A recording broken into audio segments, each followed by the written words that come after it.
भारताचे एक सार्वभौम समाजवादी धर्मनिरपेक्ष लोकशाही गणराज्य घडवण्याचा त्याच्या सर्व नागरिकास सामाजिक आर्थिक व राजनैतिक न्याय विचार अभिव्यक्ती विश्वास श्रद्धा व उपासना यांचे स्वातंत्र्य दर्जाची व संधीची समानता निश्चितपणे प्राप्त करून देण्याचा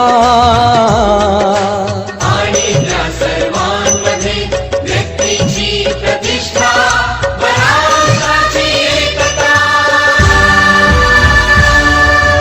आणि एकात्मता यांचे आश्वासन देणारी बंधुता प्रवर्धित करण्याचा संकल्पपूर्वक निर्धार करून